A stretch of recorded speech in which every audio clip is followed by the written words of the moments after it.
नमस्कार बच्चों। आज हम आपको क्लास 12th का ये सेकंड चैप्टर है मैथमेटिक्स में, उसमें मुख्य मान या प्रिंसिपल वैल्यू मतलब कैलकुलेट करते हैं, तो उसके बारे में मैं आपको पूरा बेसिक से बताऊंगा। आप बिल्कुल जीरो लेवल से ही समझ लें। तो क्या होता है मुख्य मान, उससे पहले देखिए ये छोटा ग्राफ समझ लीजिए है। हालांकि ग्राफ बनाना नहीं है लेकिन हमें आना चाहिए थोड़ा। क्या है, y equals to sine x का ग्राफ है। तो देखिए साइन जीरो कितना होता है, जीरो होती है ना। ये एक्स अक्ष है आपका, ये वाई अक्ष है, तो साइन जीरो यानी कि एक्स जीरो रखेंगे तो जीरो ही होगा। लेकिन साइन 90 कितना होता है, वन होता है, प्लस वन। और साइन माइनस 90 माइनस वन होता है। तो ये ग्राफ इस तरीके से चलता रहेगा। इसका मतलब है कि साइन की वैल्यू प्लस वन और माइनस वन से मतलब इनके बीच में ही होगी, और 90 और माइनस 90 पर ही वैल्यू प्राप्त हो जाएंगी, यानी कि माइनस 90 से प्लस 90 तक प्राप्त हो जाएंगी। इसका मतलब ये है कि y equals to sine x है, तो x आपका होगा क्या, माइनस पाई अपॉन टू से प्लस पाई अपॉन टू, और साइन एक्स की वैल्यू माइनस वन से प्लस वन होती है। इसी को हम प्रिंसिपल वैल्यू कहते हैं, यानी कि इन्हीं एंगल के बीच में ही निकालेंगे हम, माइनस 90 से प्लस 90 के बीच में निकालेंगे। अब जैसे कॉस एक्स का ग्राफ है, कॉस जीरो क्या होता है, प्लस वन, और कॉस पाई होता है माइनस वन। तो इसकी वैल्यू भी आपकी प्लस वन और माइनस वन के बीच में ही आएगी, लेकिन एंगल जीरो से पाई रहेगा। तो इसका मीनिंग ये हुआ कि y equals to cos x है, तो आपका एंगल जो होगा जीरो और पाई के बीच में ही होगा, और कॉस एक्स की वैल्यू माइनस वन से प्लस वन ही होती है। आप बिल्कुल आराम से समझ लें पहले, फिर मैं आपको क्वेश्चन करके दिखाऊंगा। अब देखिए टेन है, टेन जीरो तो जीरो होता है, लेकिन टेन 90 क्या होता है, प्लस इन्फिनिटी यानी कि अनंत होता है, और टेन माइनस 90 माइनस अनंत होता है। तो ये टेन की वैल्यू क्या होगी, यानी कि माइनस अनंत से प्लस अनंत के बीच में होगी। तो y equals to tan x के लिए x जो एंगल होगा माइनस 90 से लेकर प्लस 90, यानी कि पूरा हम 90 माइनस 90 नहीं रखेंगे, क्योंकि इन्फिनिटी क्या होती है, नॉट डिफाइन होती है। तो टेन एक्स की वैल्यू माइनस अनंत से लेकर प्लस अनंत तक होती है। अब इसका मीनिंग कहाँ हम इस्तेमाल करेंगे, तो देखिए मैं आपको समझाता हूँ। जैसे ये ऐसे आपने क्वेश्चन किए होंगे या नहीं किए हैं, तो मैं पूरा आपको समझा देता हूँ। तो इस टाइप के हम क्वेश्चन करेंगे, इसमें सभी में मुख्य मान निकालने हैं।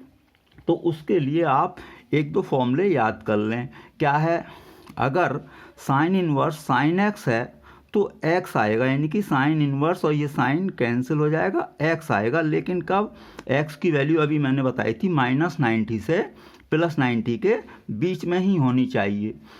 इसी तरीके से कॉस इनवर्स कॉस x हो तो वो x आएगा, वो भी x आएगा, लेकिन x की वैल्यू जीरो से पाई के बीच में हो, अभी हमने बताया। ये उसका मतलब है ग्राफ का। अब टेन इनवर्स टेन एक्स भी x होगा, लेकिन x की वैल्यू माइनस 90 से प्लस 90 होगी।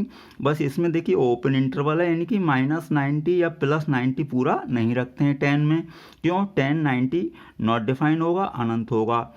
अब ये हो गया आपका, यानी कि आप देख लें साइन इनवर्स साइन एक्स क्या होगा, x होगा, cos inverse cos x x होगा, tan inverse tan x x होगा।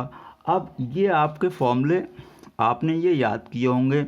कभी साइन इनवर्स के अंदर माइनस हो तो माइनस बाहर आएगा, कॉस इनवर्स एक्स यानी कि माइनस हो तो वो भी माइनस बाहर आ जाएगा, टेन इनवर्स माइनस एक्स तो वो भी माइनस बाहर आ जाएगा।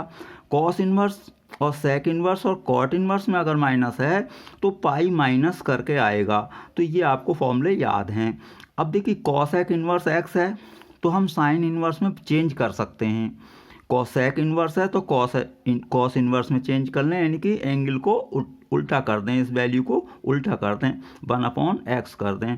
कॉट इनवर्स x है तो उसे टेन इनवर्स में बदल सकते हैं। तो मैं इनका उपयोग करके आपको एक एक करके समझाता हूँ। तो देखिए सबसे पहले यहाँ पर आते हैं, साइन इनवर्स माइनस हाफ है, तो सबसे पहले तो देखिए माइनस आपको बाहर निकाल लेना है। तो हमने इसका साइन आपका यानी कि चिन्ह हमने माइनस बाहर निकाल लिया इस रूल से। अब हम ये सोचेंगे कि ये जो हाफ है साइन में किसकी वैल्यू है, तो साइन में ये हम जानते हैं कि ये 30 की वैल्यू होती है, यानी पाई अपॉन 6 की वैल्यू आपकी होती है, और ये माइनस तो आपका लगा ही रहेगा। ठीक है, अब देखिए साइन इनवर्स साइन एक्स। अब इसे क्या पढ़ेंगे आप, साइन इन्वर्स साइन एक्स पढ़ेंगे। जैसे ये साइन इन्वर्स साइन एक्स तो एक्स होगा, तो ये आपका हो जाएगा आप साइन इन्वर्स साइन एक्स, इसे एक्स पढ़ेंगे तो कितना रह जाएगा π/6 और माइनस साइन आपका चलता रहेगा। तो इस तरीके से इसका ये मुख्य मान प्राप्त हो चुका है। इसी तरीके से कॉसेक इन्वर्स 2 है ये। तो देखिए हमें कॉसेक में जल्दी से वैल्यू याद नहीं आती हैं, तो इसे क्या चेंज कर लें हम, साइन में चेंज कर लें से। कैसे, अभी हमने बताया था कि कॉसेक इन्वर्स एक्स है तो साइन इन्वर्स 1/x कर लेंगे, तो ये 2 का 1/2 हो जाएगा। अब देखिए हमें याद आ जाएगा कि साइन इन्वर्स अगर ये है तो साइन में इसे सोचेंगे तो कितने की वैल्यू होगी, साइन π/6 यानी साइन 30 की। अब देखिए साइन इन्वर्स साइन एक्स आपका x आ जाएगा, ये आपका मुख्य मान है। आगे चलते हैं, कॉस इन्वर्स माइनस। अब कॉस इन्वर्स में हमने बताया, देखिए यहाँ पर पाई माइनस लगेगा, तो यहाँ पर हम लगाने वाले हैं पाई और माइनस कॉस इन्वर्स आपका ये रहेगा ही √3/2। अब देखिए कॉस इन्वर्स, अब ये से कॉस में ही सोचेंगे, किसका मान है ये कॉस में, आपको ध्यान होगा। देखिए ये कॉस में है आपका मान किसका, 30 का, यानी कि कॉस 30 को लिखते हैं हम क्या, π/6। अब देखिए फिर क्या बन गया आपका, कॉस इन्वर्स कॉस एक्स। तो कॉस इन्वर्स कॉस एक्स, अभी हमने बताया कि कॉस इन्वर्स कॉस एक्स को आपको क्या लिखना है, एक्स। एंगल 0 और पाई के बीच में होना चाहिए, तो ये एंगल 0 और पाई के बीच में ही है, तो ये कॉस इन्वर्स कॉस आपका कैंसिल हो गया, तो कितना बचा, ये बचेगा π/6। इसे माइनस कर दें तो ये 5π/6 आपका मुख्य मान आपका हो जाएगा, यानी कि ये 0 और पाई के बीच में ही है।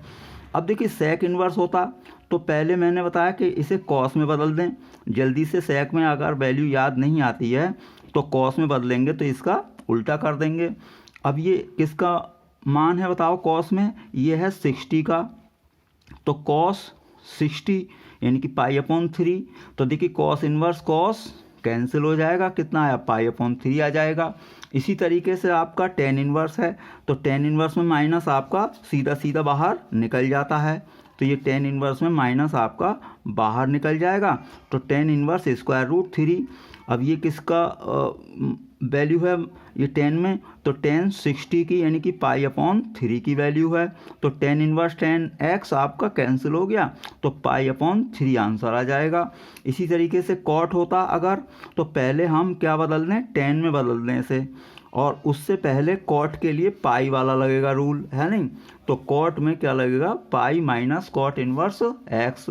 तो पहले मैं इसे बदल दूं पाई माइनस कॉट इन्वर्स आपका √3। अब इसे मैं 10 में बदल देता हूँ, तो 10 में बदलेंगे तो इसका रेसिप्रोकल यानी उल्टा कर देंगे, तो ये 1/3।